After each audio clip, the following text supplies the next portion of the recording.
main thing that people were talking about in ghostwriting is you're gonna get people followers. And then I quickly realized there's a much better way to do it. If I just make somebody more money than they pay me, then I'll have a client forever. So I differentiated my offer to, I'll help you not only grow on Twitter, but the growth is more of a byproduct. I'm actually gonna help you monetize with Twitter. So it's a done for you monetization service. Marcos, Pleasure. thanks for having me. Yeah. Tell me about who you are and what you built. Yeah, I'm Marcos. I'm CEO of The Birdhouse. We're a Twitter ghostwriting agency, and we essentially write the tweets, the threads, we repurpose clients' videos, and we put them on Twitter so that they can obviously go viral, get views, and make sales. And we went 0 to 65K a month in 1 year. We're looking to scale up to over 1 million this year, so 100K a month.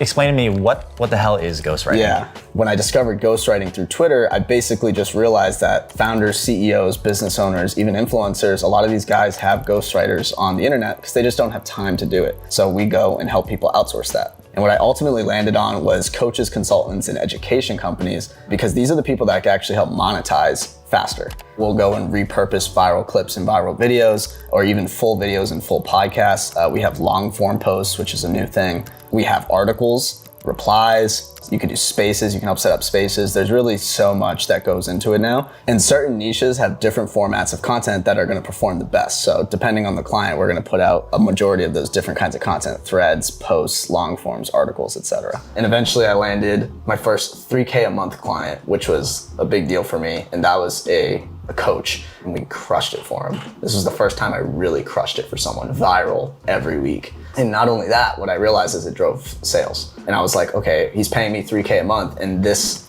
thread probably made him like 20, 30K. So it's like, okay, well, he just made enough money to pay me for 10 months. So from there, it was like referrals and inbound.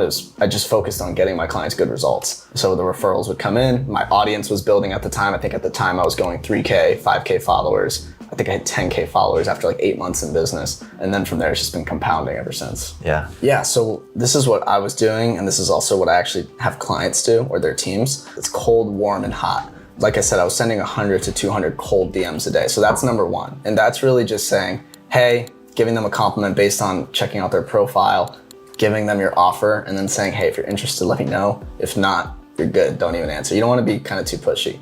And then what's called warm DMs, it's just essentially DMing people who are following you, engaging with your content, etc. It all starts with kind of creating content on your Twitter. You always want to practice what you preach. Yeah. And then what's called hot DMs, which is the people who are already interested. They're DMing you first. They're saying, hey, I'm interested, right? So using those three and having a happy balance, that's how you can really accelerate the clients that you land. So it all starts with making content, sending cold and warm DMs, and getting the inbound leads. And it compounds very fast, like 100 DMs, 200 DMs a day, 2 to 3 tweets a day, including like a thread, and you're golden from there. Because in the back end, you're actually delivering your servicing, like I said, getting referrals and getting leads inbound, but then also doing the outbound. And when you combine those, you kind of create a flywheel. And then honestly, after 10, 20K a month, I'd say every business has kind of a different point where you have to ask yourself, do I want to be a solopreneur or do I want to be an entrepreneur? And that's when I decided to start hiring team members and building a real business under a real business name. Now we're doing about 70K a month and our margins are about 60%. We have 2 senior writers, 1 junior writer. I have an ops manager who was my real employee number 1. She was my assistant, now my ops manager.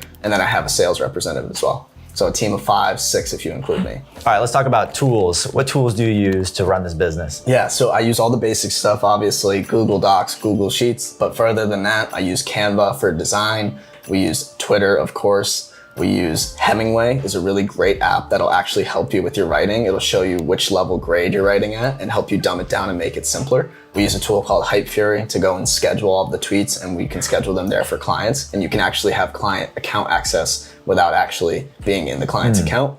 And then we also use Notion, which is where we have kind of our company dashboards, CRMs, client hubs, everything like that. So I'd say those are really the main tools. All right, let's talk about competition. Starting a ghostwriting business is seemingly easy. How do you differentiate from your competitors? When I started, the main thing that people were talking about in ghostwriting is you're gonna get people followers. And then I quickly realized there's a much better way to do it. If I just make somebody more money than they pay me, then I'll have a client forever.